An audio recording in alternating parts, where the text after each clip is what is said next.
नमस्कार। आइए बात करते हैं। यहाँ पर एक व्यक्ति हैं 49 वर्षीय। इनकी रेखाओं के बारे में, यहाँ पर फलों के बारे में मैं पढ़ने वाला हूँ और पहले सारे पर्वों को पढ़ूँगा, उसके बाद मैं इनकी रेखाओं को पढ़ूँगा, उंगलियों के फलों को बताऊँगा, अंत में इनके सवालों के जवाब दूँगा। जीवन के अंदर नाड़िकाओं का प्रभाव किस प्रकार से काम करता है, ये मैं आपको इस हस्तरेखा के द्वारा विशेष रूप से बताने वाला हूँ। सबसे पहले बात करता हूँ आपकी कनिष्ठा उंगली के बारे में। कनिष्ठा उंगली जिस प्रकार से नज़र आती है, मुझे थोड़ा सा सूर्य की उंगली से आगे बढ़ी हुई नज़र आती है। अगर इसको कहूँ तो बस इसका इतना फल हो जाता है, अगर ये थोड़ा सा आगे बढ़ जाती है सूर्य की उंगली के प्रथम पर्व से, तो इसका मतलब ये हो जाता है कि व्यक्ति सही तरीके से समझ नहीं पाता कि मुझे टारगेट कहाँ लगाना है और किस जगह फोकस करना है। उसके कारण जीवन में उतार चढ़ाव बनते रहते हैं।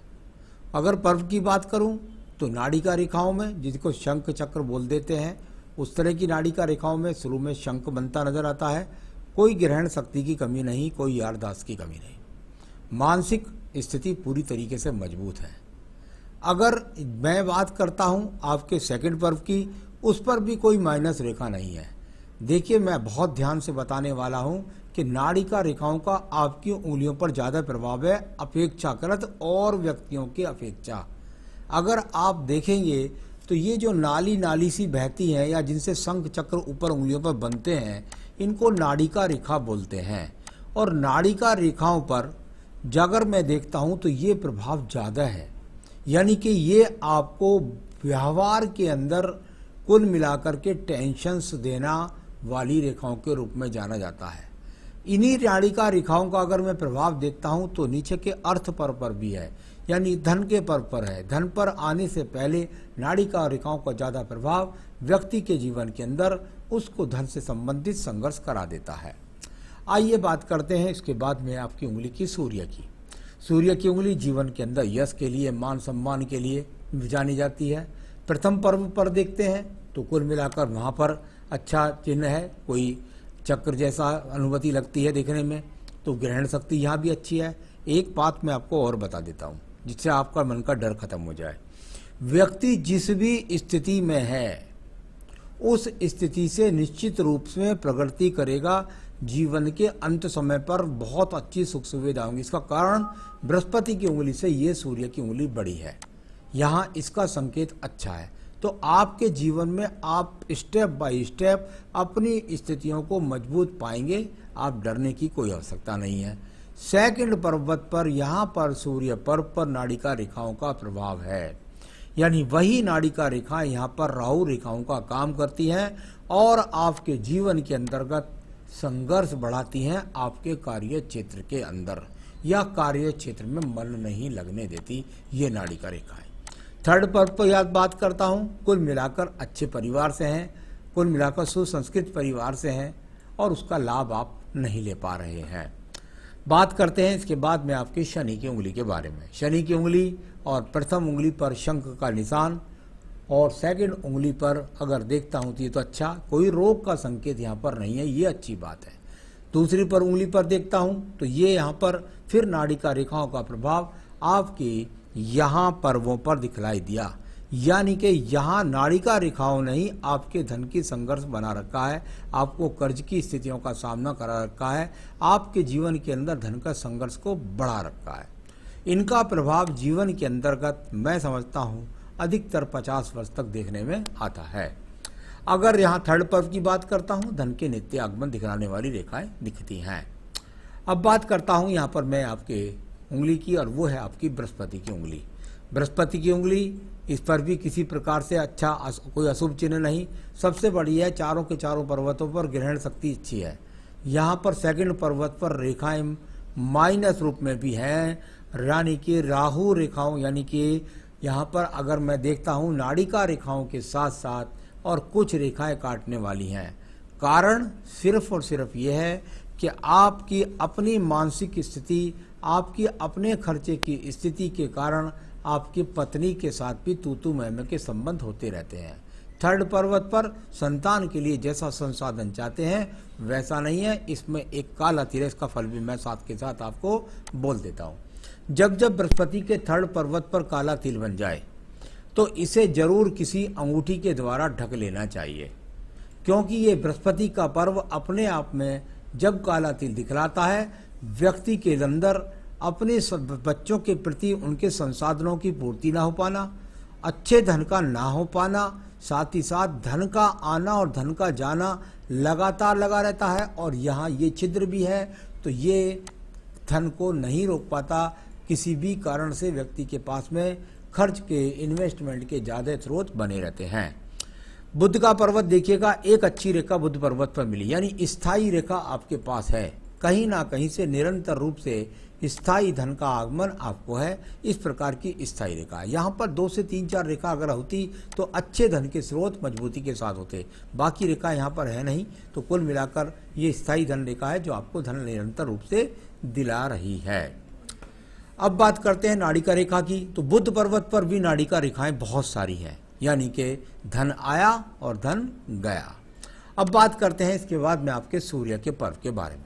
सूर्य का पर्व, यश का पर्व, और यहाँ से ये रेखा एक ट्रायंगल के साथ इधर बनने वाला त्रिभुज। यहाँ पर यदि मैं देखता हूँ तो सूर्य पर किसी प्रकार का कोई गलत चिन्ह नहीं। अगर मैं यहाँ पर देखता हूँ तो इधर तो ये रेखा जाकर ऊपर से भी मिली, तो ये वो संकेत है जो नीचे से ट्रायंगल बना के ऊपर चल रहा है कि व्यक्ति अगर जीवन में प्रयास करे तो थोड़ा सा अड़चने आएंगी, लेकिन उसके बाद राज्य सरकार से लाभ प्राप्त कर सकता है, यानी जॉब प्राप्त अच्छी कर सकता है।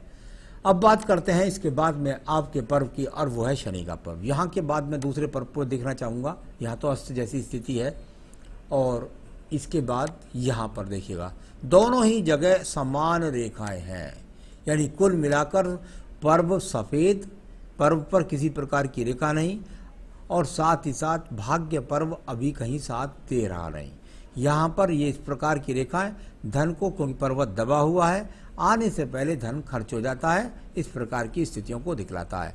भाग्य अस्त नहीं कह सकता, रेखाएं हैं यहाँ पर, लेकिन धन आने से पहले खर्च हो जाता है। अब बात करते हैं इसके बाद आपकी रेखा की, और वो रेखा है आपकी यहाँ पर सीधा सीधा बृहस्पति का पर्व।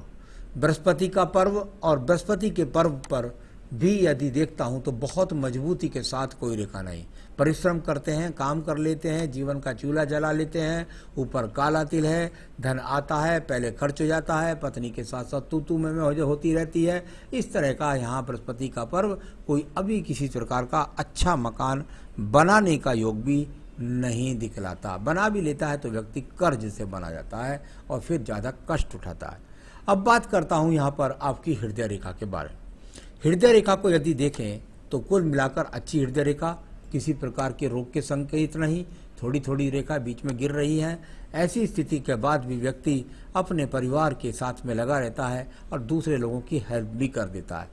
इतनी खराब स्थिति के बाद भी परिवार की या घर परिवार का माता पिता कोई और मांगने लगे तो पैसा कहता कोई बात नहीं है, ले जाओ भाई, तुम्हारा काम निकाल लो, मैं तो परेशान हुई हूँ। अच्छा मन है, किसी की बुराई नहीं चाहते हैं, हृदय के अंदर कोई बुरी भावना नहीं है, कोई बड़े रोग का संकेत नहीं है। चलिए बात करते हैं इसके बाद में आपके मंगल पर्व के बारे में।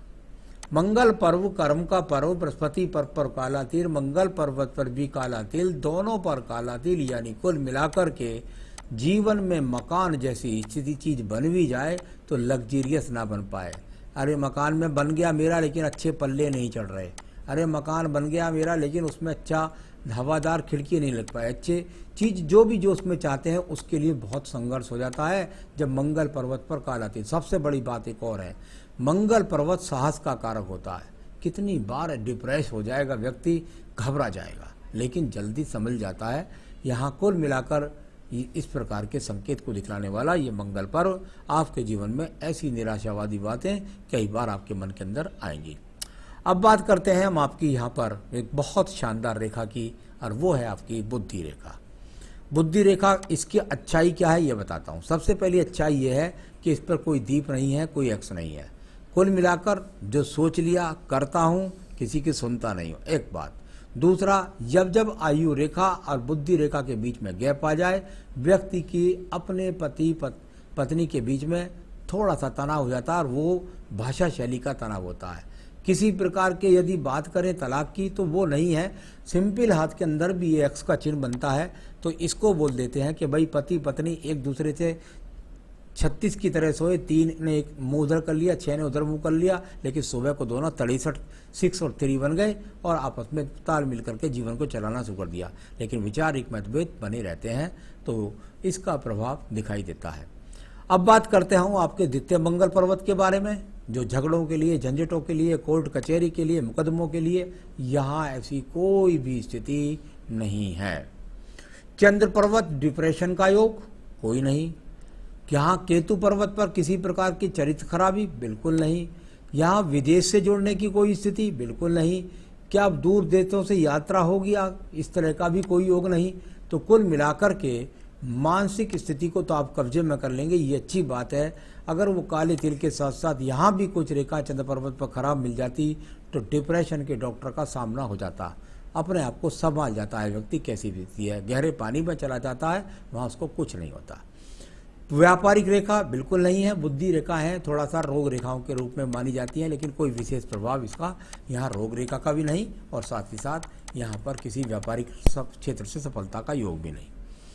भाग्य रेखा देखिए लगातार एक कंटिन्यूटी में है, बहुत सुंदर स्वरूप मैं इसको इसलिए मानता हूँ क्योंकि ये जब रेखा व्यक्ति के हाथ के अंदर होती है तो उसको निरंतर एक माध्यम से लगातार धन के आगमन मिलते रहते हैं।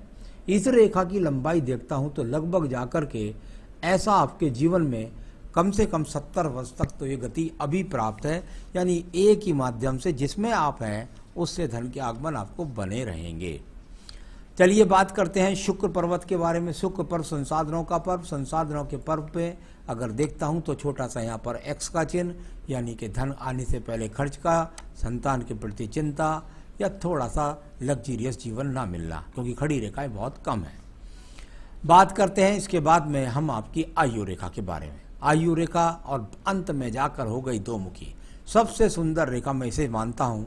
इसका कारण है कि जब जीवन में दो मुखी रेखा हो जाए, किस वर्ष से हो गई, 60 वर्ष से। 60 वर्ष से कहाँ तक उम्र पहुंची, लगभग 78 वर्ष तक। 60 से लेकर 78 वर्ष तक जीवन के सभी संसाधन आपके पास और सभी सुख सुविधाओं से संपूर्ण आपका जीवन, आपके मन की संतुष्टि। तो ये इस प्रकार से आयु का संकेत है। तो सारी रात की रेखाएं, पर्वतें, सब चीज़ों को मैंने पढ़ा। आपने पूछा है कुछ सवाल, उसके जवाब मैं देता हूँ। अनावश्यक पैसा खर्च हो जाता है, अनावश्यक पैसा खर्च हो जाता है। बृहस्पति पर्व का काला तिल है, एक रिंग डाल लीजिए वहाँ पर, उसको ढक लीजिए काले तिल को।